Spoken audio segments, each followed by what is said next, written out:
Assalamualaikum warahmatullahi wabarakatuh. Baik, kita dah baca dah dahulu tentang berkenaan dengan ruh. Ya. Kita sampai muka surat berapa, Ustaz? Muka surat 15 bahagian. Baik, kita baca tentang berkenaan dengan ruh lagi. Belum habis lagi masalah ruh itu. Sekarang saya tengok dalam TV pun cerita hantu banyak sekarang ya. Dah macam-macam hantu kita ni. Kelewon lah, betung lah, niang rapik lah. Ada yang kaitkan dengan ruh. Ruh tak tenang, ruh balik. Betul ke? Betul ke ruh orang mati ni boleh balik malam Jumaat, baca Yasin dengan kita, siap dengan makan tahlil lagi? Betul ke? Baik, kita habiskan masalah ruh pada hari ini insya-Allah. Demikian juga terzahir dalam beberapa hadis kembalinya ruh kepada jasad di alam barzakh dan dibangkitkan daripada kubur. Ada hadis mengatakan bahawa bila mayat masuk di dalam kubur, ruh tadi akan masuk balik dalam jasad mayat itu. Maka orang bertanya, kalau dah jasad, ruh masuk, kan hidup Ustaz? Buat apa dia duduk dalam kubur lagi? Baik dia balik tengok TV. Baik, memang dalam kubur ada hadis sebut ruh itu akan dimasukkan balik dalam jasad dan akan dibangkitkan daripada kubur. Tetapi macam mana dia masuk, macam mana cara dia bangkit, tak sama dengan apa yang kita bangkit sekarang. Tuan-tuan buka dalam kitab Fathul Bari, huraian berkenaan apa yang kita baca ni. Pengarang kitab Fathul Bari kata, bila kita duduk dalam kubur, bila orang selesai je tanam kita, kita akan duduk, kaki berlunjur, badan akan bangun. Ni kepala, ini badan, ni kaki. Macam itu. Cuba buat. Cuba buat. Lunjuk kaki. Macam itu kan. Tuan-tuan buka dalam kitab Fathul Bari. Tuan-tuan lunjuk kaki sambil duduk. Macam tu duduk dalam kubur. Hakikatnya, jasadnya tidur. Tapi Nabi kata, dia tidur, dia duduk macam itu. Bila selesai dikambus orang. Jadi yang duduk itu jasad ke ruh Ustaz? Malah kata dia, jasad ruh itu akan bercakap dengan orang yang datang. Kalau ada anak, dia panggil anak dia. Man, nak mana man? Pa, nak balik ke? Takkan tinggal abang sini pa? Janji sehidup semati pa? Tak ada siapa dengar dia. Jangan tinggal ayah man. Pin, Upin. Sudah tuan-tuan. Lantaknya lah, Ipin nak balik dah, Upin pun nak balik dah. Tinggallah ayah seorang di situ. Dalam kubur ni yang ruh tadi, oi, takkan tinggal aku seorang, oi. Sebab itu adanya talqin itu. Sebab hadis menerangkan bahawa dia boleh berkomunikasi dengan orang di atas. Orang di atas je tak boleh bercakap dengan dia. Dia dengar apa orang di atas cakap, orang atas tak dengar apa dia cakap. Malah kata Rasulullah, orang dalam kubur tadi mendengar lebih jelas daripada orang yang hidup mendengar. Apa yang kita cakap di atas kubur, dia di dalam lebih soreh dan sahih mendengarnya. Tak dapat kita gambarkan, melainkan kalau kita mati baru kita tahu. Jadi tuan-tuan, kalau tuan-tuan mati awal, bagilah tahu kami macam mana cerita. Masalah tak boleh cerita dah. Duduklah dalam kubur. Tak apa Ustaz, kita bekalkan handphone supaya dia dapat telefon balik kita. Tak dapatlah tuan-tuan. Kalau kita buat CCTV Ustaz, CCTV, mayat tu dikebumikan, kita letak CCTV kita. Kita tengok CCTV di rumah. Boleh? Tak boleh. Sebab dia kata apa di sini? Tetapi tidak diketahui tempatnya, macam mana dia masuk. dan caranya dia berada di dalam badan. Adakah ia bercampur dengan segala juzuk anggota badan, atau padanya tempat yang tertentu? Adakah dia mempunyai darah berjalan, jantung berjalan balik, paru-paru mengepam balik, buah pinggang berfungsi balik? Jawapan dia tak ada siapa tahu. Tetapi yang sahihnya kata Rasulullah, roh itu akan balik kepada jasadnya dalam kubur. Macam mana cara dia? Allah yang mengetahui, kita tak tahu. Pendek kata, kita akan sampai tempat macam itu, saat macam itu. Untuk apa Ustaz? Untuk disoal. Itu baru soalan, tuan-tuan. Belum lagi benda-benda lain. Untuk apa? Untuk dirasakan nikmat kubur atau azab kubur. Kita lalu di atas kubur tu, kita rasa tenang. Sebenarnya bukan tenang kubur. Kita duduk di atas kubur tu, kita rasa damai.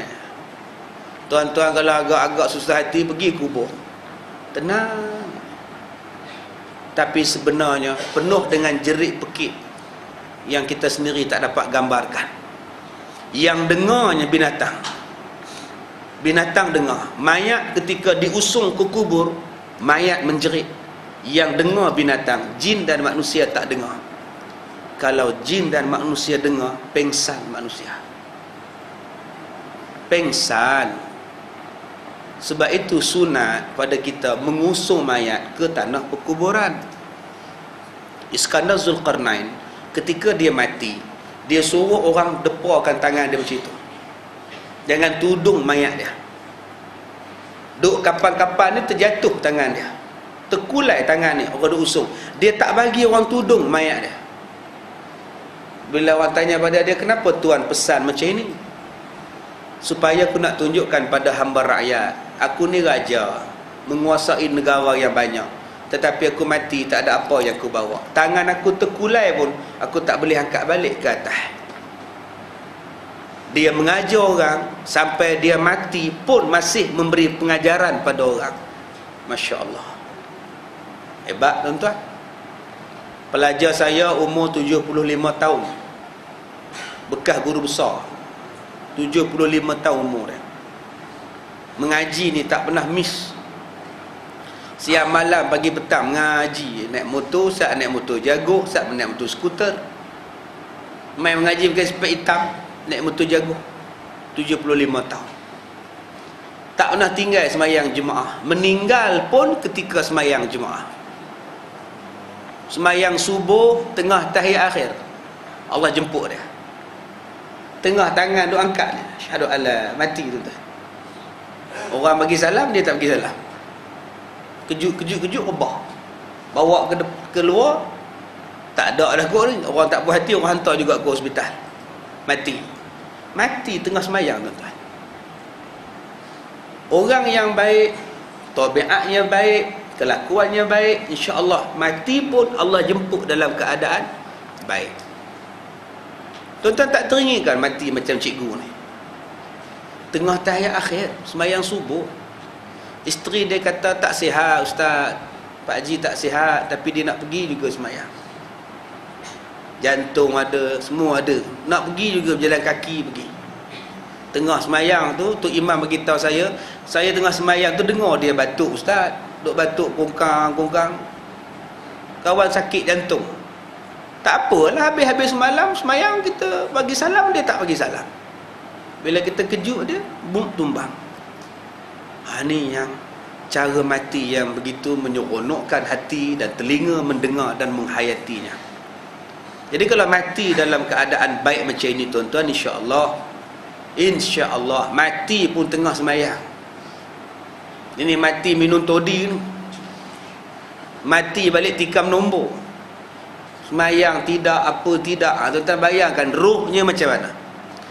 Berkata Imam Al-Haramain, sesungguhnya roh itu jisim yang amat halus, lagi sangat hening, yang hidup pada zatnya yang mesra dengan segala jisim yang kasar ini, seperti mesranya air dengan pokok kayu yang hijau, yakni kayu yang hidup. Dalam badan kita ini ada roh Rapatnya roh dengan jasad, tulang, daging, urat kita macam mana rapatnya air dengan pokok. Dalam pokok ada air tapi tak nampak air tu. Dalam pokok menjala-jala air, menyiramkan seluruh dahan, cabang, ranting, tunas, daun. Tapi di mana dia air dalam pokok tu? Kita tak nampak pun. Kita tebang satu pokok kayu yang keras, yang besar, 2-3 pemeluk. Bila kita tebang dia, kita tak perasan pun dalam pokok kayu itu ada air. Dengan air itulah memberikan kehidupan pada pokok itu. Begitulah dengan roh. Roh ni sebati dengan kita, sebab dia satu jisim yang seni, jisim yang sangat halus, jisim yang tak nampak. Menurut Imam Malik, roh seseorang itu rupanya seperti rupa jasad. Seolah-olahnya beliau mengambil dalil daripada hadis peristiwa Isra' dan Mi'raj Nabi Muhammad.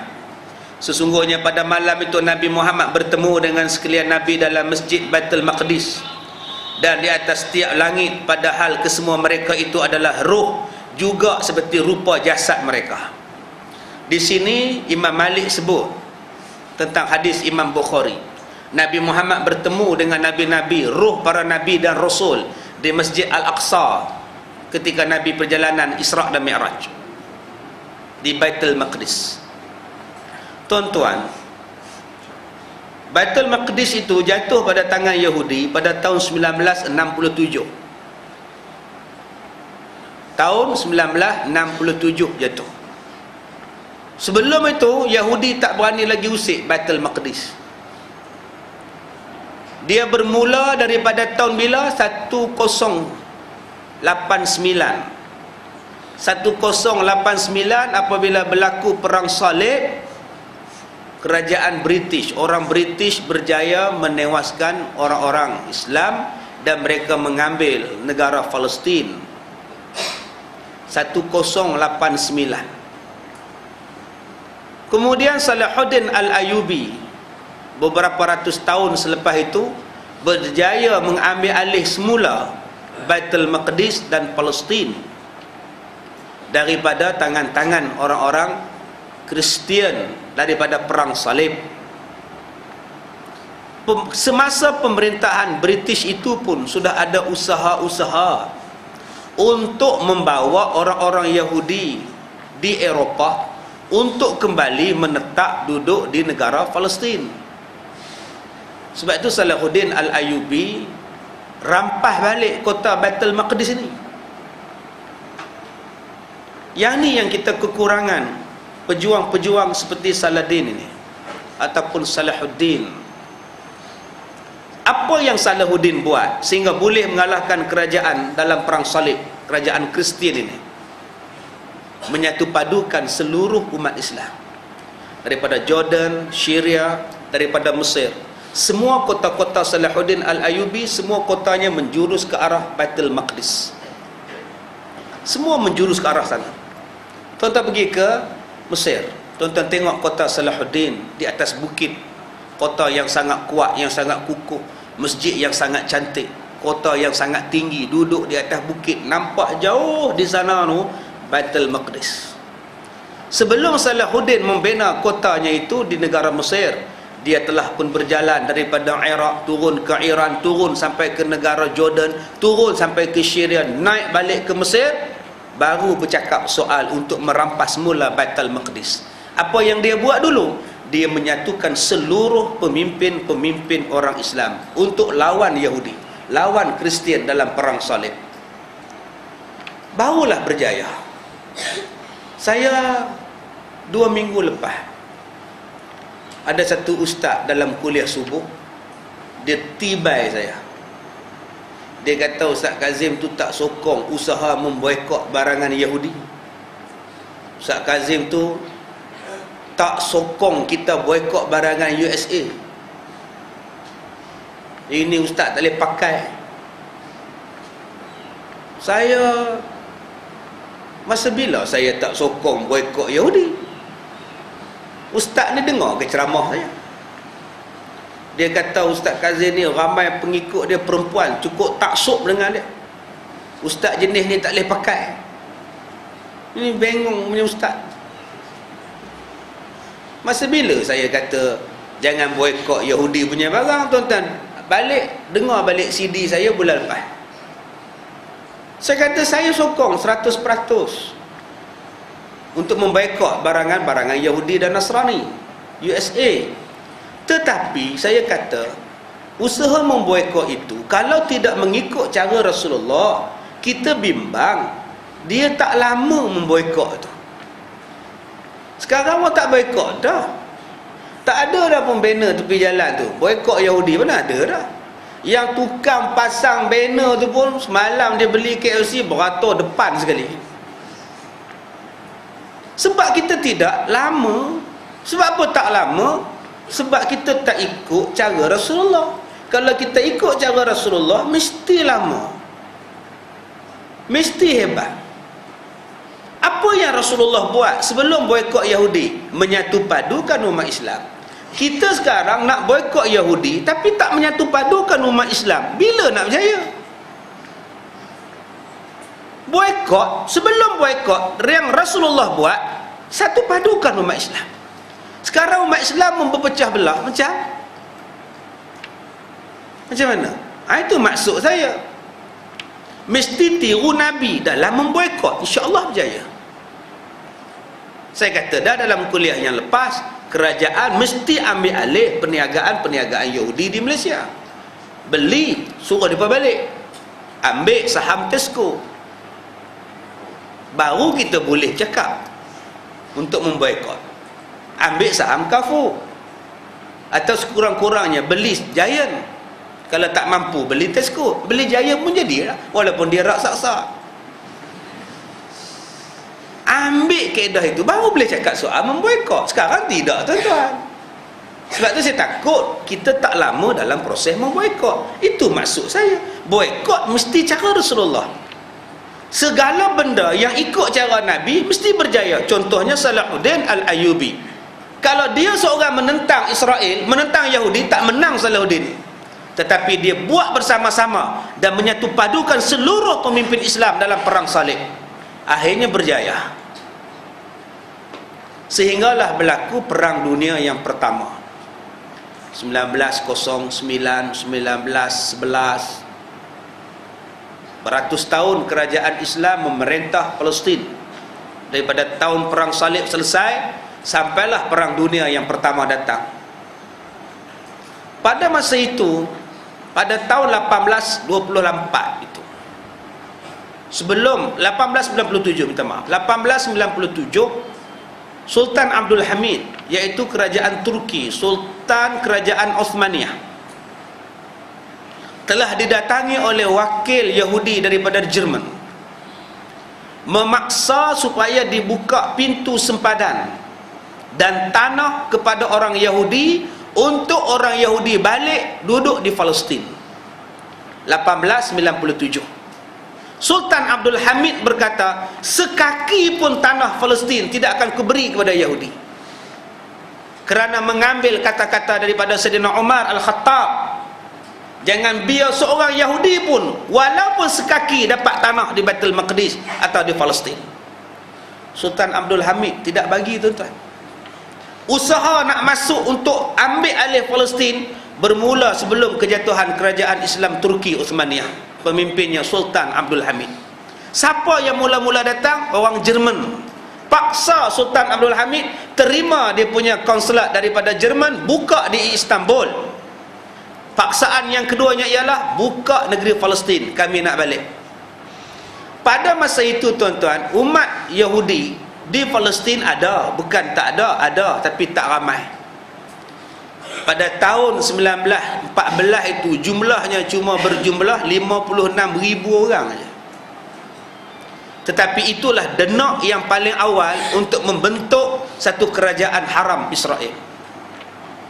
Pada tahun berlakunya perang dunia pertama itu, kerajaan Turki nak dibuat pembaharuan daripada sudut persenjataan dan sebagainya. Rakyat Turki bantah. Konon-kononnya itu adalah meniru cara Yahudi, meniru cara Kristian. pemodenan angkatan tentera itu dianggap sebagai meniru kerajaan Kristian, maka berlakulah perang sedara di antara orang Islam sendiri di Turki yang melemahkan kerajaan Uthmaniyah hanya dengan alasan nak dimodernkan angkatan tentera. Ketika berlaku peperangan itulah Yahudi berjaya menyusup untuk masuk ke negara Palestin kerana berlakunya pergolakan sesama orang Islam di Istanbul, di Turki. Sehinggalah pada 1924 kerajaan Uthmaniyah secara resminya tumbang daripada kerajaan khilafah, kerajaan yang bertunjangkan khalifah Islam, ditukar kepada kerajaan sekula pada tahun 1924 di bawah pimpinan Mustafa Kamal Atatürk. Dan Yahudi buat secara resminya boleh masuk ke negara Palestin ialah apabila Mustafa Kamal berjaya menumbangkan kerajaan Islam dan dialah yang membenarkan Yahudi masuk ke dalam negara Islam Palestin. Pada tahun 1948, bila seluruh orang Yahudi daripada Eropah Mustafa Kamal benarkan masuk ke Palestin, sehinggalah jumlahnya meningkat ratusan ribu orang, dihalaunya, dibunuhnya umat Islam Palestin oleh orang-orang Yahudi, diambilnya negara Islam Palestin secara kekerasan, bila jumlah mereka meningkat kepada 600 ribu orang. Asalnya 56 ribu, tetapi bila tumbang kerajaan Islam Mustafa Kamal ambil, dia meningkat kepada lebih setengah juta orang pada tahun 1948. Daripada mana Yahudi ramai datang ni Ustaz? Dibawa perpindahan besar-besaran daripada Jerman, daripada Portugal, daripada Rusia, daripada England untuk balik ke negara Palestin, datang ke negara Palestin. Britain bagi tentera apa tembak orang Islam, halau mereka, ni bumi kamu. Siapa yang bantu ni tuan-tuan untuk kemasukan Yahudi ni? Orang Islam juga, dia yang buat. Sehingga umat Islam pada masa itu 56% bumi Palestin dikuasai oleh orang-orang Yahudi, 44% orang Palestin tahun 1948. Maka pada 14 Februari 1948 PBB mengisytiharkan wujud negara baru namanya Israel. Jatuhnya ialah pada hari Valentine.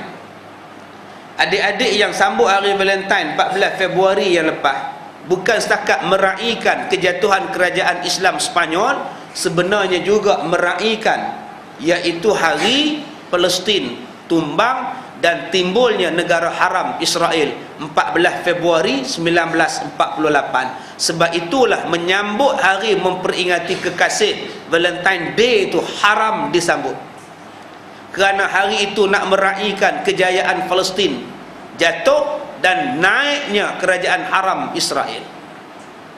Jadi tahun depan tu saya duk sambut dah. Tuan-tuan ada anak-anak yang ada kekasih anak-anak tuan-tuan tu, persetankan dengan hari Valentine tu. Tak payah nak bagi bunga, tak payah nak bagi kad, tak payah nak makan-makan, tak payah. Mana ada, ini hari nak memperingati kemenangan di Israel. Nak buat apa kamu sambut? Haram. Tak payahlah Valentine, nak nikah aja. Lepas tu Valentine apa lagi bini? Ini dah tua bangka Valentine lagi, ditangkap 52 tahun dengan pasangannya dalam bilik, dalam rumah sewa, dalam hotel, dengan alasan hari memperingati kekasih. Bulan Februari berzina, sempena hari kekasih. Tuan-tuan tunggu bulan 11, berselerak budak-budak kena buang tepi jalan. Anak-anak luar nikah akan terbit dengan banyaknya, bulan 11 akan datang. Hasil daripada kerosakan yang berlaku pada hari Valentine 14 Februari yang lepas. Yang ni yang kita bimbang tuan-tuan, Yahudi buat sungguh. Sehinggalah tahun 1967 dia masuk ke Baitul Maqdis. Sebelum tu Yahudi tak berani usik Baitul Maqdis. Sebab Baitul Maqdis yang ketiga tempat yang tersuci dalam Islam selepas Mekah, Madinah dan Baitul Maqdis. Tapi pada masa itu umat Islam terlalu leka. Baitul Maqdis dia masuk, Al-Aqsa dia bakar. Buat pertama kalinya dia bakar pada tahun 1967. 1968 berlaku peperangan, akhirnya meningkat Yahudi daripada 56%, dia dapat 72% negeri Palestin dan 28% dapat dekat negara Palestin. Tahun 1994 bila buat perjanjian dengan Yasir Arafat, negara Palestin tinggal 20, Israel naik sampai 80%. Sekarang 2009, tak berapa peratus lagi bumi Palestin dikuasai oleh orang Islam, yang lainnya semua dapat pada Yahudi.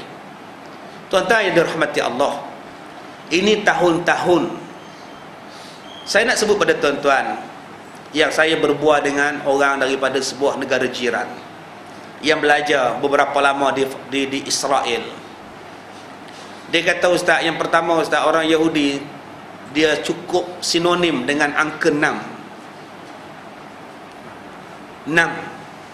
Kehidupan dia ialah 6. Apa benda nak buat pun 6. Kalau nak berperang pun 6 hari. Sebab tu ada peperangan 6 hari. Kunci je bang. Memang masuk ke depan, masuk ke sana tu.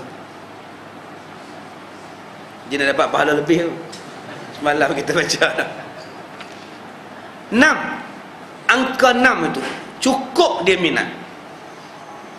Apa benda dia nak buat pun dia utamakan 6. Ini sistem ataupun style Yahudi. Dia cukup seronok dan percaya dengan angka 6 ini. Satu. Yang kedua, sistem penempatan orang-orang Yahudi ini, Ustaz, dia di negara Israel Haram ini, dia bina penempatan mengikut asal usul keturunan Yahudi. Macam kita di Bukit Kemensah ni. Kemensah ni bukit ke? Ke Kemensah saja? Kemensah saja. Silap, sekarang ni musim bukit. Ya, Bukit Lanjan lah, Bukit Gantang lah. Tersasu-sasu juga saya ni. Bukit Kemensah juga. Dia kata macam kita di Kemensah ni, macam-macam orang duduk di sini. Orang Johor, orang India, orang Melayu, orang Kedah, orang Perak. Tapi di Israel, satu kampung Israel Yahudi, Yahudi Rusia. Kampung sana Yahudi Singapura. Kampung sini Yahudi Iran. Yang ini Yahudi Jerman. Dia tak campur Yahudi Jerman Rusia tak. Yang ini Yahudi ini, yang ini Yahudi ini, yang ini Yahudi ini. Ini bentuk penempatan Israel. Yang ketiga, kalau Israel itu orang profesional, Yahudi ini profesional saja sebab tu. Yang ini arkitek, semua arkitek. Yang ini doktor, semua doktor. Tempat tu doktor je, tak ada orang lain lah. Kalau yang ini penternak aja.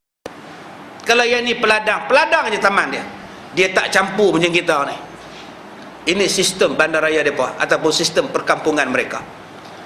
Yang keempat, dia kata, Ustaz, saya pergi ke rumah satu orang. Saya terkejut sebab depan pagar rumah dia ada satu pokok yang sangat sinonim di Malaysia. Kalau pokok tu duduk di Bagan, saya tak heran. Nama pun Bagan Serai. Ini pokok serai ada di Israel, depan rumah orang Yahudi. Dia kata dia berhenti tengok pokok serai tu. Macam mana pokok serai boleh tumbuh di sini? Yahudi tu keluar tengok dia. Dia tanya, kenapa hang tengok?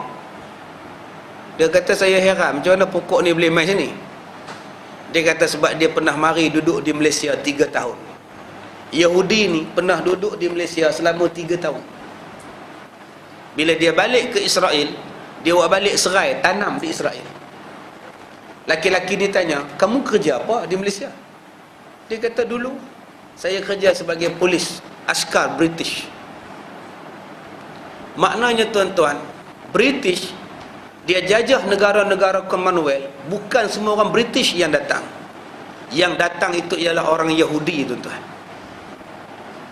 Kalaulah dia boleh buat balik serai, letak di tempat dia di Israel, tuan-tuan boleh bayang tak apa benda yang dia tinggalkan di tanah Melayu sebelum dia balik? Kalau serai pun dia boleh hidupkan di Israel, apa yang dia tak tinggal di tanah Melayu sebelum dia balik ke negara dia? Mungkin sistem perundangan, mungkin sistem politik, ekonomi, sosial dan sebagainya. Ini sistem yang mereka buat. Yang kelima, Ustaz, saya diarahkan oleh kerajaan saya supaya tidak menghebahkan apa jawatan saya, apa pekerjaan saya. Bila saya belajar di sana, jangan cerita apa pun, ini rahsia kerajaan kita. Tetapi bila sampai di Yahudi, Ustaz, di Israel, hanya perlu 2 jam saja untuk korek semua rahsia, bocor semua rahsia, Ustaz. Kami pergi 28 orang, 2 jam saja rahsia kami bocor. Dengan 28 orang tu habis, Ustaz, 2 jam je. Saya kata, macam mana mereka buat? Allah, Ustaz, dia hantar pada kami perempuan, skirtnya panjang ni je, Ustaz. Duduk sebelah kami, pohanya duduk sebelah paha kami. Makan, duduk sebelah paha dia. Sampai kami masuk bilik, paha tu pun ikut sekali, Ustaz. 2 jam saja habis bocor dekat perempuan-perempuan ni. Yahudi mempunyai intelijen yang sangat hebat. Kami ni punya ditrain sebelum pergi, jangan buka rahsia, jangan buka rahsia. Dia mari sekejap je, Ustaz, 2 jam habis rahsia. Kamu dah cakap? Dah. Kamu dah cakap? Dah, habis dah, kata dia. Dia hantar perempuan je, tuan-tuan. Dan perempuan mereka tu cukup cerdik untuk dapat rahsia. Berapa banyak pemimpin-pemimpin negara Islam yang tewas dengan macam ini je, tuan-tuan. Sebab tu saya katakan tadi di surah Ayub 4, iman dan takwa itulah yang jadi benteng paling kuat. Kalau kita nak jadi pemimpin, kalau kita nak jadi apa, iman dan takwa tidak ada, tak boleh jadi apa, tuan-tuan. Tak boleh jadi apa. Dia longlai habis, dia lingkup habis. Yahudi bukan bodoh, tuan-tuan. Bukannya dia tak cerdik, dia bergerak dengan cara cukup halus. Dia kata, Ustaz, saya naik kereta kebal Yahudi. Kereta kebal Yahudi tu boleh pusing, Ustaz, bulat. Nak tembak belah mana pun boleh. Teknologi kereta kebal ni kalau nak balin dengan negara Ustaz sekarang, tak tahulah teknologi tu. Hak Ustaz sekarang ni, negara Ustaz sekarang ni, dengan teknologi mereka dah ketinggalan beberapa puluh tahun punya teknologi. Budaya pemikiran mereka. Sebab tu mereka tak takut. Sebab kecanggihan pemikiran mereka itu, teknologi yang mereka ada, benda yang mereka ada. Yang ni yang orang Islam tinggalkan Quran. Bila dia tinggalkan Quran, Yahudi ambil, Yahudi ambil, Yahudi ambil. Sebab itu, Ustaz, di negara saya, orang Yahudi jadi penasihat. Penasihat negara saya semua bangsa Yahudi. Sebab itu negara ini dengan negara Ustaz 15 hingga 20 tahun membezakan. Kemajuan di negara saya dengan kemajuan di negara Ustaz 15 hingga 20 tahun bezanya. Sebab apa ambil Yahudi sebagai penasihat? Kerana orang Yahudi lah orang yang paling faham tentang Islam. Nak menjatuhkan Islam, nak merosakkan Islam, mesti faham Islam. Sebab itulah dia buat. Dia ambil penasihat Yahudi. Macam mana nak buat? Apa kelemahan orang Islam? Apa kekuatan orang Islam? Dia kaji betul-betul. Dia buat. Maksudnya mereka mengenali musuh, baru mereka buat. Kita ada mengenal musuh. Musuh kita yang sebenar pun kita tak tahu. Musuh kita jadi kawan kita, kawan kita jadi musuh kita sekarang. Yahudi tidak. Yang ke-8, Ustaz, Yahudi ni jahat macam mana pun dia, baik macam mana pun dia mesti ada benda nak ngenakan kita. Selagi mana kita bukan bangsa Yahudi. Hindu kah kita? Cina kah kita? Inggeris kah kita? Melayu kah kita? Baik macam mana pun dia mesti kenakan kita. Sebab pengajaran dalam kitab Talmud sebut, semua bangsa dalam dunia adalah binatang melainkan Yahudi. Ini pegangan bangsa Yahudi. Semua bangsa dalam dunia ini bagi bangsa Yahudi adalah binatang. Yang tidak binatang hanyalah Yahudi je. Sebab itu boleh tembak budak-budak kecil sekalipun. Sebab budak-budak kecil itu pun adalah anak binatang. Jangan ada perasaan pada anak binatang. Kita punya duk kesian dekat bangsa Palestin, kena tembak budak baru lahir, kena tembak. Bagi bangsa Yahudi tak ada belah kasihan.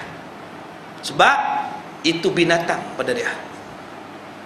Yang seterusnya, riba adalah satu amalan mereka, kewajipan kepada mereka, dan melaksanakan riba ke atas umat Islam adalah berpahala. Dia tanya pada saya, Ustaz, berapa puluh tahun dah orang Islam berperang dengan Palestin, dengan Israel? 73 perang, 82 perang, 84 perang. Perang tak habis. Termasuk perang yang baru ni 22 hari. Perang 22 hari.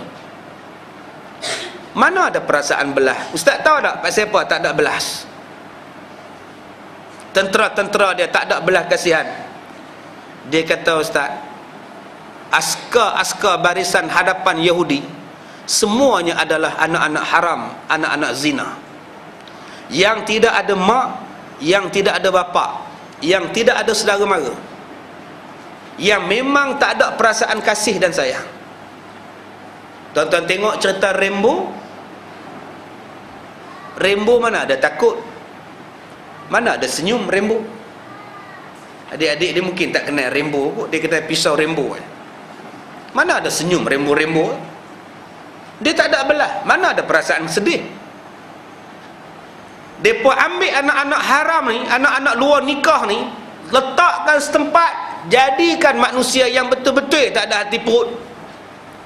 Yang kamu kena baik pada kerajaan saja. Kerajaan bagi makan kamu. Kalau kerajaan tak bagi makan kamu, mampus kamu. Akhirnya jiwanya hanyalah untuk kerajaan. Sekarang bunuh orang Palestin, bunuh saja-saja, tuan-tuan. Macam kita ni, sejahat-jahat orang kita, dia ingat mak dia. Dia nak rompak satu makcik. Bila dia nak rompak, makcik ni macam mak aku. Kadang-kadang perompak tu tak jadi rompak. Dia fikir macam itu. Kadang-kadang dia nak rogol perempuan, dia fikir juga, ish, kalau adikku kena rogol macam mana? Mungkin tak jadi dia. Pasal dia ada mak, dia ada kakak, dia ada adik, dia ada ayah. Tapi tentera Yahudi, dia nak fikir apa? Mak tak ada, bapak tak ada, adik tak ada, kakak tak ada. Dia sebatang kara, mampus nak jadi apa pun. Sebab tu dia tak ada perasaan untuk membunuh orang. Perasaan sedih, kesian, tak ada. Macam mana nak buat, tuan-tuan, dengan bangsa macam ini? Bangsa menganggap bangsa paling tinggi darjat dalam dunia ni. Segala benda yang halal, halal lah pada dia. Segala benda yang haram pun halal pada dia. Tuan-tuan yang dirahmati Allah, saya berbual dengan sahabat ni dekat-dekat sejam lebih, tuan-tuan. Benda rahsia banyak lah yang saya tak boleh sebut di sini, kerana melibatkan soal keselamatan dia dan negara dia.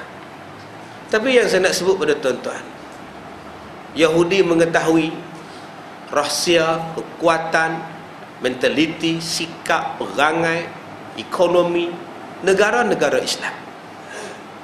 Dia tahu serba-serbi apa nak melemahkan umat Islam.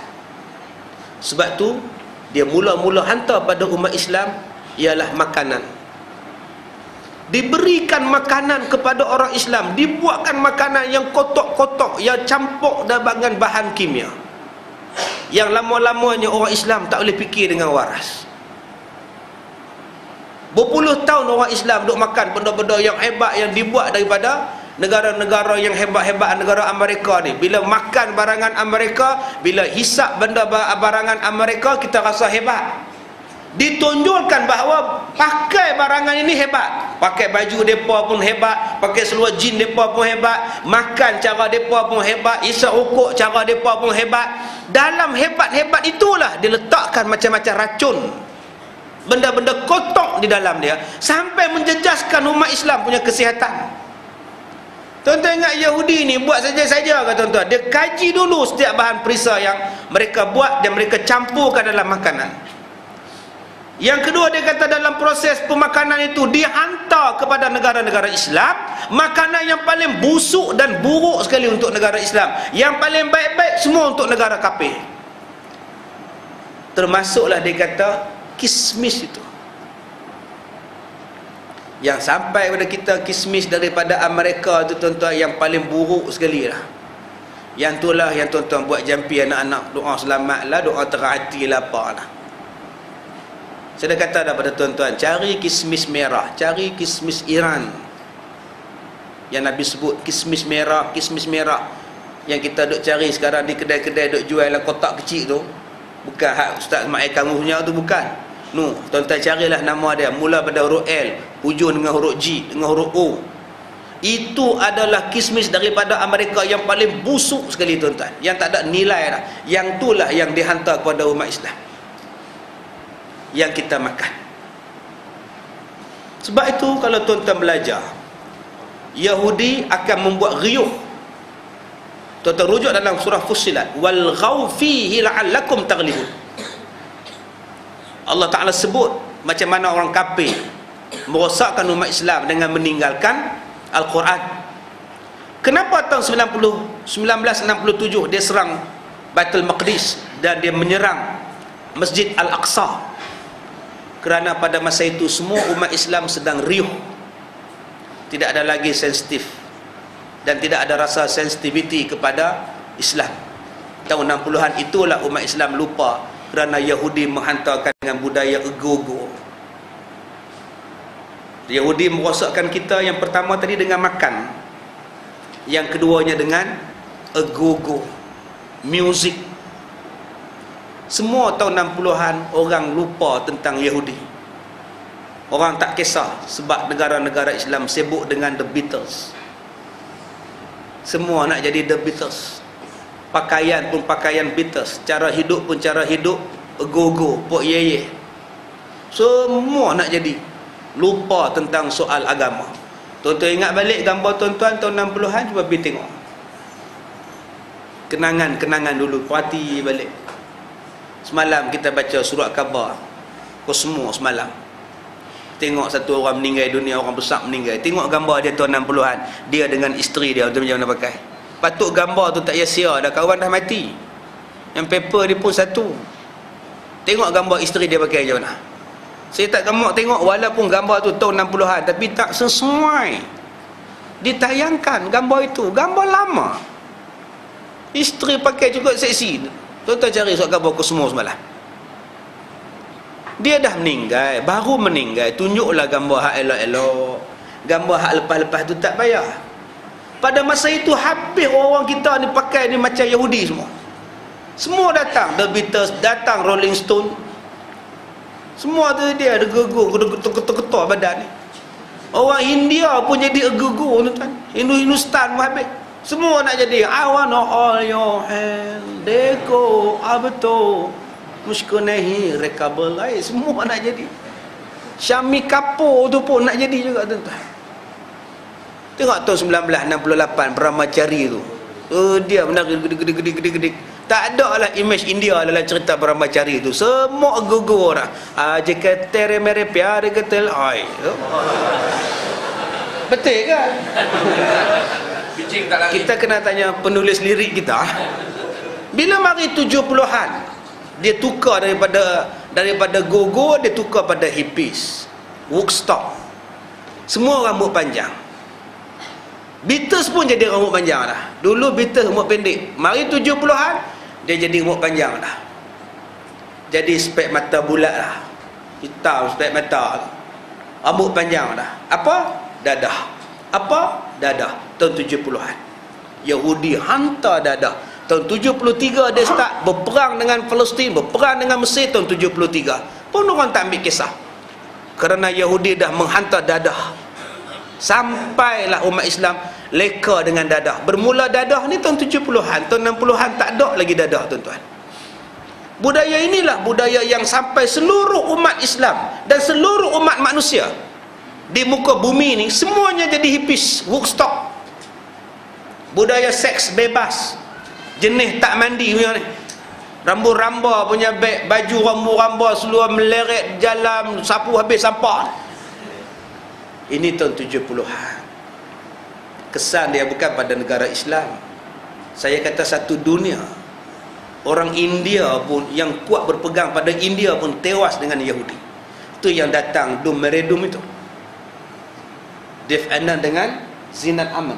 Dum Meredum Hari Rama Hari Rani. Gambaran masyarakat pada itu terlalu hidup bebas. Yahudi bawa seks bebas. Tahun 80-an dia datangkan rock. Terima kasih.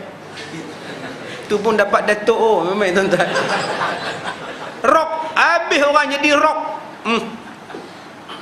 Mai 90-an dia perkenalkan muzik yang baru, yang lebih kegagaban.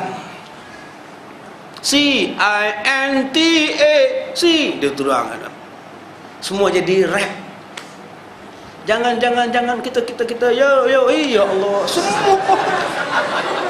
Semua duk gini apa? Dia mari tahun 2000 dia memperkenalkan budaya indie. Underground, indie jenis meleleh. Semua buat dengan syabu, tangkap lentor semua. Kasih janganlah engkau pergi. Ya Allah, lembeknya pun orang minat tuan-tuan. Cuba tuan-tuan tengok lagu-lagu tu sekarang ni.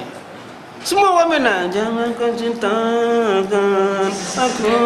Ya Allah, apa benda dia cakap pun orang minat. Lantaklah Gaza kena bom ke apa ke, aku nak buat. Sampaikan nak sayang pada Gaza pun kena buat konsert hari ni. Saya cukup tak seronok tuan-tuan nak cari kutipan untuk Gaza buat konsert amal, konsert mengenang Palestin. Ya ke? Itu bukannya nak tolong orang, itu nak seronok. Tak memadai pergi ambil serban Yasir Arafat tak atas bau. Kita sokong Palestin. Lepas tu campur lelaki perempuan. Itukah caranya disuruh agama? Tak Islamik langsung.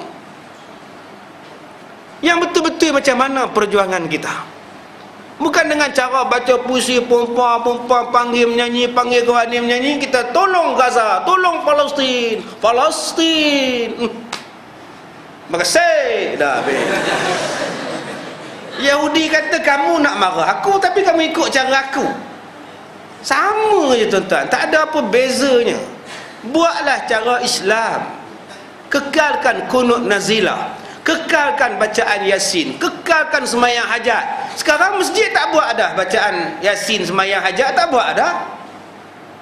Kenapa tak buat? Teruskan kunut nazilah, teruskan tiap-tiap kali lepas sembahyang Jumaat, sembahyang hajat lagi.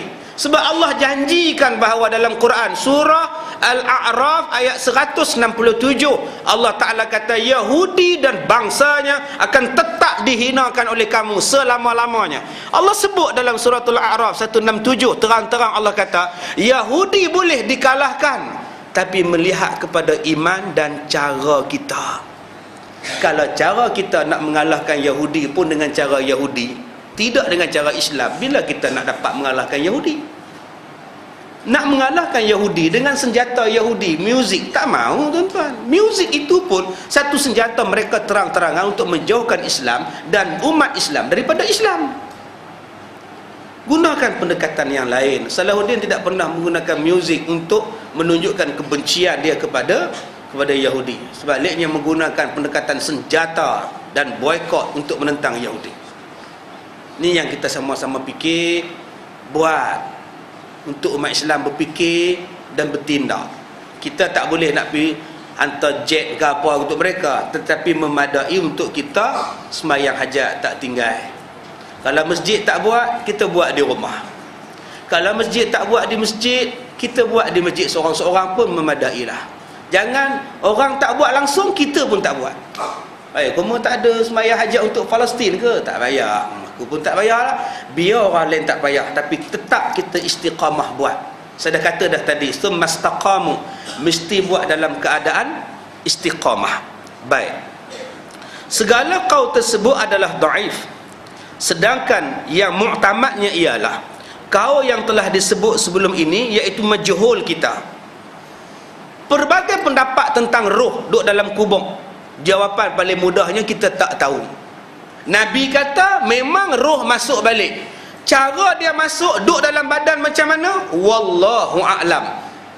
Tak ada siapa tahu. Dipanggil apa? Dipanggil majhul. Tak tahu. Oleh sebab itu, tidak sunat kita menuntut untuk mengetahui sedemikian. Bahkan hukumnya menjadi makruh kerana tidak ada satu nas pun daripada syariat yang menjelaskannya dengan sarih macam mana cara roh masuk di dalam kubur. Yang wajib kita percaya, roh datang balik. Macam mana dia masuk, macam mana dia dapat nikmat, macam mana dia duduk, kita tak tahu. Saya selalu sebut pada tuan-tuan tentang majalah Mastika. Ya, tentang majalah Mastika, duk cerita pengalaman orang, pengalaman Mak Ji, Pak Ji, isteri Pak Ji. Bila Mak Ji datang baca Yasin, buat tahlil, isteri saya datang malam tu bawa kawan-kawan dia duduk sama-sama baca Yasin. Betul ke? Kenapa tak refer kepada Quran? Ada tak Quran kata roh balik? Tak ada. Tapi ustaz, ini pengakuan satu Pak Haji ustaz. Lantaklah dia Pak Haji ke Pak Haja ke, apa-apa aja lah. Quran kata tak ada, tak ada lah. Mungkin jin ustaz. Kalau jin kok betul. Roh dah tak ada urusan dengan dunia. Roh di alam rahim tak ada urusan dengan dunia. Roh ketika duduk dalam jasad sekarang ada urusan dengan dunia. Roh kalau sudah berpisah dengan jasad, dia sudah di alam barzakh. Dia bukan di alam dunia. Dia tak ada nak balik baca Yasin, pi kenuri doa selamat dan sebagainya. Ada ustaz macam dia mati ustaz. Lepas-lepas dia mati ustaz, orang kampung jumpa dia bawa pokok ketapang. Orang kampung jumpa dia tengah nunggu bas waktu maghrib. Padahal dia dah mati ustaz. Ya, apa okey. Padahal dia dah mati dah ustaz. Itu mungkin jin, mungkin qarin, atau mungkin hantu raya. Mungkin dia membelah. Dia belah jin. Jelmaan jin tu menyerupakan wajahnya supaya menimbulkan fitnah pada orang kampung. Dia tu jahat, belah hantu, hantu dia berjalan. Tuan-tuan, kalau orang mati, tuan-tuan jangan kata hantu dia keluar, hantu dia datang balik, hantu dia ganggu orang. Itu fitnah pada si mati. Mungkin jin itu menjelmakan mukanya macam muka orang mati. Tujuannya supaya orang kampung benci pada keluarga si mati, memfitnah pada si mati. Kalau berlaku dalam taman tuan-tuan, kampung tuan-tuan, sesudah kematian seseorang, rohnya berlega-lega, tuan-tuan jangan kata roh si fulan balik, roh si fulan balik. Mungkin setan menjelmakan wajahnya supaya tuan-tuan membuat dosa kepada si mati. Tugas tuan-tuan baca Yasin je. Satu kampung saya duduk dulu, lepas satu hamba Allah mati, pocong jalan dalam satu kampung. Saya mengajar. Dia kata, ustaz, macam mana ustaz, kami dah tak aman ustaz. Lepas-lepas isyak semua orang balik ustaz. Pocong pukul 11, pukul 12 buk berjalan. Habis orang tak berani keluar ustaz. Alhamdulillah, saya kata. So kurang-kurangnya tak ada siapa nak merempit lah. Budak-budak pun tak berani lepak di pondok bah lah. Pocong lalu. Itulah kebaikan pocong. Ya, pencuri tak berani nak mencuri. Kan baik tuan-tuan, biarlah. Tapi tak aman lah ustaz. Isteri takut, anak takut. Baca Yasin 3 kali dah. Satu kampung panggil baca Yasin di masjid, larilah pocong tu. Macam yang berlaku di Johor baru ni, yang mereka buat pocong 3, 5 beranak tu. Itu saka tu. Cara perubatan bid'ah dan khurafat membuang saka. Itulah dia. Mungkin mereka ni ada saka, Tok Bomo tu kata nak buang saka, kita kapankan saka tu. Buh batu, buh batang pisang, buh apa, dibalut dengan kain kapan, tanam dalam sungai. Ini hukumnya bid'ah, khurafat, syirik, semuanya ada. Bukan macam itu buang saka tuan-tuan. Dalam Islam saka maka ni kita sebut syaitan lah. Kalau tok nenek kita mati, Bomo-bomo selalu kata ini saka dia lah datang ni, suruh kamu ambil. Nak ambil ke tak nak ambil? Tak payah ambil tuan-tuan kalau betul. Kadang-kadang tok nenek kita tak ada saka pun, tetapi saja setan datang nak menjadikan kita memfitnah tok nenek kita. Kalau ada gangguan di rumah tuan-tuan, saya sebut selalu pada tuan-tuan, jangan tinggal surah Al-Baqarah. Tiap-tiap malam, tiap-tiap hari habiskan Al-Baqarah. Kalau boleh seminggu tiga juzuk ataupun satu surah Baqarah tu pulanglah.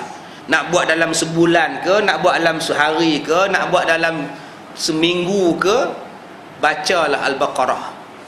InsyaAllah setan tak datang, jin tak datang tuan-tuan.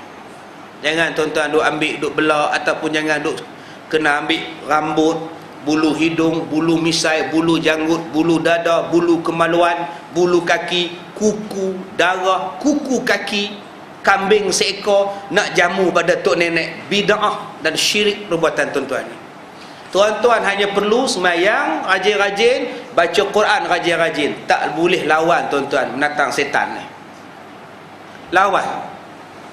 Kalau tidak tuan-tuan akan buat amalan-amalan yang menyesatkan. Dengan tuan-tuan kata roh dia balik, roh dia balik, roh dia balik. Roh takkan balik ke dunia ganggu tuan-tuan. Kalau betul dia balik itu, kadang-kadang jin memfitnah dia supaya tuan-tuan mengumpat kepada si mati.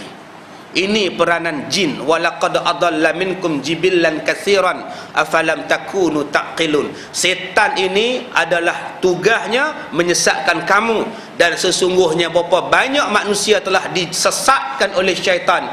Tidakkah kamu memikirkannya? Ini semua setan belaka tuan-tuan untuk memfitnah tok nenek kita. Baik, yang terakhir, setengah ulama telah mengharamkan, dan sebab itulah berkata Syekh Junaid, roh itu adalah satu yang memberi bekas oleh Allah Ta'ala dengan mengetahuinya, sedangkan dia tidak memberitahu tentangnya kepada seseorang pun daripada manusia. Oleh itu, tidak harus seseorang hamba membicarakan bab roh selain apa yang mereka tahu tentang roh yang disebut oleh Allah di dalam Quran, wa yas'alunaka 'anir ruh qulir ruh min amri rabbi. Dan mereka bertanya kepada, dan mereka orang-orang Yahudi bertanya kepadamu wahai Muhammad tentang ruh, katakanlah bahawa ruh itu adalah urusan Tuhanku. Kalau Nabi pun tak dapat maklumat daripada Allah tentang ruh, apatah lagi manusia biasa macam kita. Maka janganlah saudara sekalian cuba-cuba membicarakan hakikat ruh. Jika saudara berbuat demikian, barangkali saudara menjadi sesat lantaran ada manusia yang cuba membicarakan ruh, maka dia gagal mendapatkan hakikat, maka jadilah sesat. Seperti dia berkata ruh itu qadim, atau dia berkata ruh itu juzuk daripada qadim. Ada pula yang berkata ruh itu Tuhan, ada yang berkata ruh itu Allah. Seperti dia berkata anallah, anallah, anallah, anallah. Orang yang berzikir anallah, anallah, anallah adalah sesat dengan sesat-sesatnya. Ya tuan-tuan, cukup sekadar itu. Ada apa-apa soalan? Baik, ada beberapa soalan yang dihantar pada saya tentang masalah syubhah dan masalah haram. Syubhah pun jelas, haram pun adalah jelas, halal pun jelas. Halal jelas, haram pun jelas. Jadi kalau yang tak jelas itu dipanggil sebagai syubhah. Meninggalkan syubhah itu lebih afdal. Rasuah itu apa? Rasuah ni macam-macam jenis. Ada rasuah yang melibatkan kerja, ada rasuah yang melibatkan upah, ada rasuah yang minta, ada rasuah yang tak minta. Rasuah yang terang-terang ialah rasuah yang minta. Kamu nak benda ni, kamu bagi dekat aku, banyak ini aku luluskan. Itu rasuah. Tapi kalau tuan-tuan tak minta, dia bagi, dia hantar dekat ofis kita satu hamper raya Cina, boleh ambil dengan syarat semua makan. Pasal kita tak minta. Jangan tuan-tuan bawa balik seorang-seorang. Syarat yang kedua, boleh ambil dengan syarat apa yang dia bagi itu bukan satu perkara yang menjadikan tuan-tuan memberi keutamaan pada dia selepas ini.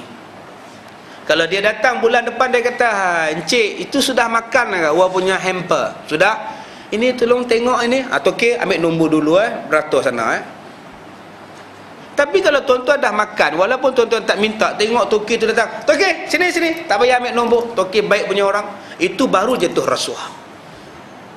Kalau dia bagi, ambil lah, lantak je lah. Tapi syarat pertama saya katakan tadi, ramai makan. Yang kedua, jangan bagi keutamaan pada dia. Sudah makankah itu kacang boreng punya? Sudah makankah? Sudah? Sedap kah? Biasalah. Boleh tengok awak punya bolang nombor ada? Buat taklah ambil, pergi ambil nombor, beratur ikut nombor, tunggu sampai nombor dipanggil. Itu kacang sudah makanlah, dah jadi taik dah pun, nak duduk di belakang. Kalau tuan-tuan boleh cakap macam itu, silakan. Tapi kalau agak-agak tak boleh, tinggalkan benda itu, lagi bagus. Kerana itu dipanggil sebagai syubhah. Jadi benda haram, dah jelas haramnya. Benda yang tak berapa nak kata haram, tak berapa nak kata halal, tuan-tuan tinggalkan, itu lebih warak. Nama barang itu ialah syubhah. Daripada syubhah lama-lama jatuh pada haram. Man waqa'a fi syubhah waqa'a fil haram. Sesiapa yang terlibat dengan syubhah, dia juga akan terlibat dengan benda haram. Sebab itu mengelak daripadanya lebih afdal dan utama. Baik, ada masalah? Ya. Tentang Israel, ya.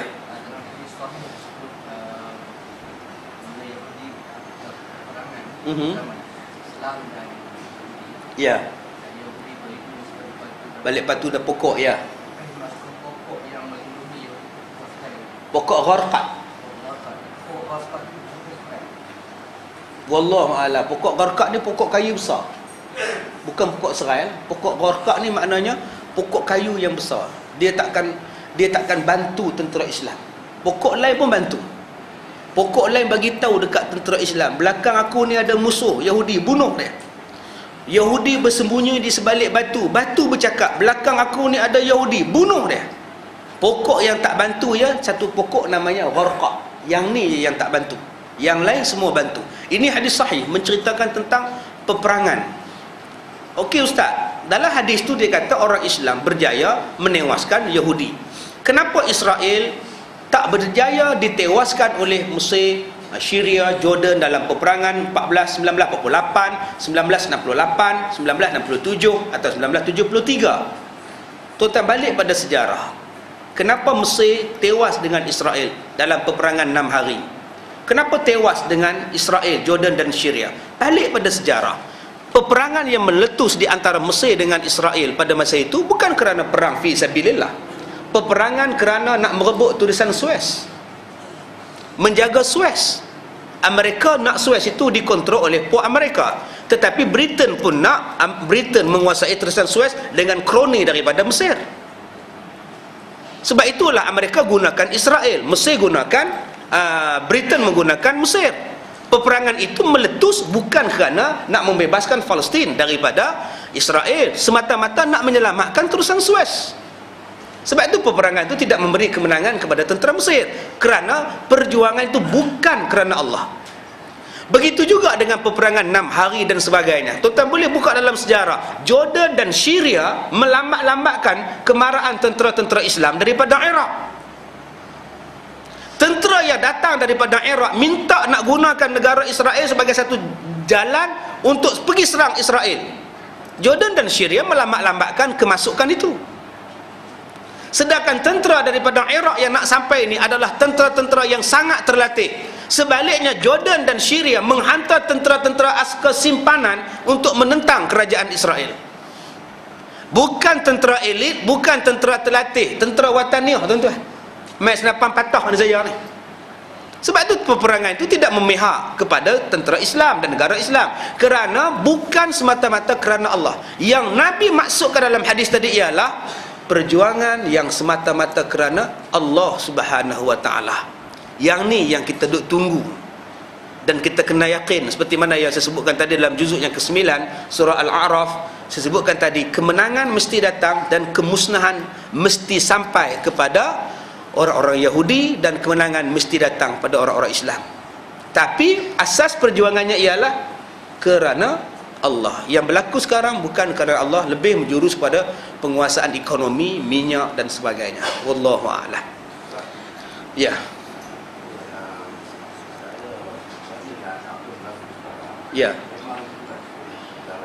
Ya. Ya. Sebab saya sendiri secara pribadi saya tidak main. Saya sedih tapi tidak main sebab menangan itu akan pasti. Ya. Pasti tak akhir. Yang berlaku sekarang yang begitu kurang itu di sana juga nak mengukuhkan bangsa akhir zaman. Memang sudah berada. Sedang dalam proses lah. Dalam proses di awal. Ya. Jadi komen misalnya, tak komen apakah yang perlu kita buat. Kemenangan mungkin tidak akan berlaku. Ya. Yakin kemenangan akan datang. Baik, saya sebut pagi tadi di surah Ayyub 4. Khalid Al-Walid di dalam peperangan dia ada empat unsur yang dia pegang sampai tentera dia tidak pernah tewas bila diutuskan oleh Rasulullah, Sayyidina Abu Bakar dan Umar Al-Khattab. Khalid menjadi panglima. Unsur yang pertamanya ialah iman, taqwa, wawasan dan strategi. Yang pertama iman, dia bentuk tentera dia kuat, yakin pada Allah. Yang keduanya ialah bertakwa, semua tenteranya taat pada Allah. Yang ketiganya apa? Wawasan, nak menang, nak tegakkan Islam. Yang ketiganya, apa cara nak menegakkan itu dipanggil sebagai strategi. Dalam strategi itu ada 9 benda yang digariskan oleh Khalid Ibn Walid. Saya dah terang dah tadi. Kemenangan yang pertamanya datang daripada dalam hati. Kalau hati kata kalah, memang kalah lah. Yang kedua, Khalid Al-Walid punya prinsip, berundur sementara untuk menang, lebih baik marah untuk menang tapi kalah. Berundur sementara untuk menang, susun strategi lain, kemudian datang balik attack. Itu style Khalid Ibn Walid. Yang ketiga saya dah sebut, yang keempat saya dah sebut di Ayyub 4 tadi. Yang kelima saya tak sebut. Yang kelima, strategi Khalid itu apa? Kemenangan itu adalah hasil. Kemenangan itu adalah hasil. Yang paling penting ialah cara untuk menghasilkan kemenangan. Jangan hanya nampak nak menang. Menang tu natijah ataupun hasil. Sebelum menang tu mesti ada apa benda untuk menang. Yang ni dinamakan strategi tadi. Kita menunggu saat Yahudi tewas. Adakah kita menunggu saja? Kita akan menang, itu hasil. Sebelum menang itu apa yang perlu kita buat? Yang ni pegangan Khalid Ibn Walid. Jangan hanya bercakap soal nak menang, tapi kalau duduk di kedai kopi, bila nak menang? Kalau negara kita masih duk beli senjata daripada Amerika, bila nak menang? Sudah sampai masanya pembiayaan dan bajet yang besar untuk pertahanan, untuk mengkaji mereka membina sistem pertahanan negara-negara Islam sendiri yang tidak menggunakan sepenuhnya teknologi daripada Barat dan kuasa-kuasa Yahudi. Sekarang Yahudi nak bimbang apa? Tentera dapat latihan daripada Yahudi. Sistem risikan Yahudi. Helikopter daripada teknologi Yahudi. Kapal terbang daripada teknologi Yahudi. Sebab itu bila negara Islam kaya sekalipun, mampu membina angkatan besar sekalipun peperangan, dalam angkatan perang, dia tak takut. Sebab rahsia senjata kamu dalam buku manual aku. Kapal terbang kamu dalam buku manual aku. Aku tekan satu butang, terempas kapal terbang kamu. Jangan hanya bercakap soal menang. Nak pergi ke hasil itu apa buat. Jadi inilah yang Nabi suruh buat. Saya katakan tadi, perpaduan umat Islam, penyatuan umat Islam, ekonomi bangunkan. Rasulullah dah buat kan? Penyatuan umat Islam, pembangunan ekonomi Islam umat Islam, dan alternatif kepada segala barang Yahudi. Cara Yahudi, pemikiran Yahudi, cari alternatif lain. Tolak Yahudi, ambil Islam. Lama-lama Yahudi lingkup, tuan-tuan. Sebelum perang pun lingkup dah. Lingkup daripada segi moral. Bila moral dah lingkup, maka peperangan sebenar pun akan lingkup. Inilah yang Rasulullah buat ketika mengalahkan Yahudi. Inilah yang Umar buat ketika mengalahkan Yahudi. Tuan-tuan kena ingat, Umar pergi ke Baitul Maqdis untuk ambil alih negara daripada tangan Yahudi. Dia hanya pergi 2 orang saja. Dia tak perlu membawa angkatan besar, tuan-tuan. 2 orang je dia pergi. Dia baca khutbah lagi. Baca khutbah lagi, orang Yahudi dengar khutbah Umar Al-Khattab. Umat Kristian, umat Islam, umat Yahudi, ingat kita semua dapat Nabi yang sama. Orang Kristian mendapat Nabi Isa tu pun Nabi kami. Kita sama semua. Kita Allah Tuhan kita. Sampai sekarang pesanan Kristian itu, pesanan Sayyidina Umar masih diingat oleh orang-orang Kristian di Baitul Maqdis. Sebab itulah apabila orang-orang Islam diburu oleh orang-orang Palestin, orang-orang Yahudi, lari bersembunyi dalam gereja-gereja orang Kristian, paderi Kristian tak bagi tentera Yahudi masuk. Tak bagi masuk, tak bagi bunuh, malah mereka bagi makan pejuang-pejuang Islam dalam gereja. Sebab khutbah Sayyidina Umar itu yang mereka adalah pegang sungguh-sungguh khutbah Sayyidina Umar Al-Khattab. Ayat ni yang saya katakan tadi, strategi ataupun penghasilan itu. Jangan hanya menampak kemenangan tanpa berusaha. Mesti ada usaha yang bersepadu untuk menang. Jadi kalau satu negara buat sistem boikot, satu negara Islam buat sistem ketenteraan, satu negara Islam memperkenalkan ekonomi, semua negara akan bergabung. Di mana usaha ini? Usaha inilah yang dibuat dalam musim haji.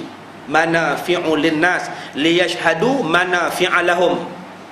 Cuba tengok dalam musim haji, kapal terbang Islam, pilot Islam, pramugari Islam, makanan semua Islam. Daripada Amerika nak buat haji pun pilot dia kena Islam. Daripada Indonesia nak buat haji, pilot dia pun kena Islam. Tak boleh pilot itu kafir sekalipun.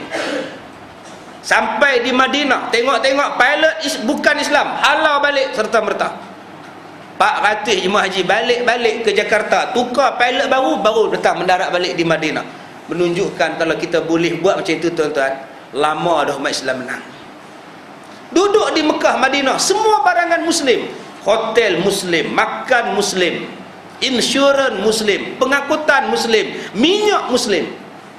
Tapi bila balik ke negara masing-masing, sifat kemusliman itu sudah hilang. Dia hanya bertahan 60 hari waktu haji saja. Yang itu yang tidak mencapai target haji sebenarnya. Ya Allah sebut liyashhadu manafi'a lahum. Baik, cukup tuan-tuan, letih. Saya nak pergi Mina awak. Mina untuk ustaz ke untuk siapa? Rahsia lah.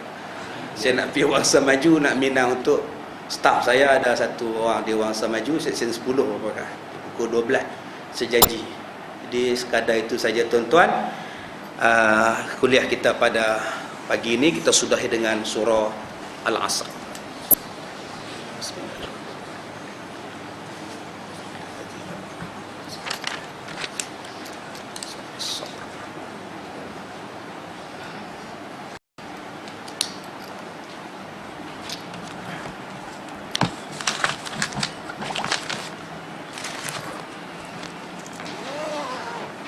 Bismillahirrahmanirrahim. Alhamdulillahi rabbil alamin.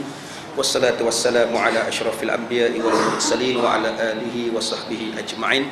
Allahumma inna naj'aluka fi nuhuri a'da'ina wa na'udzubika min syururihim. Allahumma baddid syamlahum wa farriq jam'ahum wa syattid kalimatahum wa zalzil aqdamahum wa sallit alaihim kalba min kilabik ya qahhar jabbar ya muntaqim. Allahumma ya munzilal kitab wa ya mujriyas sahab wa ya hazimal ahzab ihzimhu mansurna alaihim walhamdulillah rabbil alamin. Saya ucapkan tahniah kepada tuan-tuan. Semalam pun 2 jam duduk, dan pagi ni pun 2 jam duduk sila ni. Boleh bertahan ni, mudah-mudahan Allah ampunkan dosa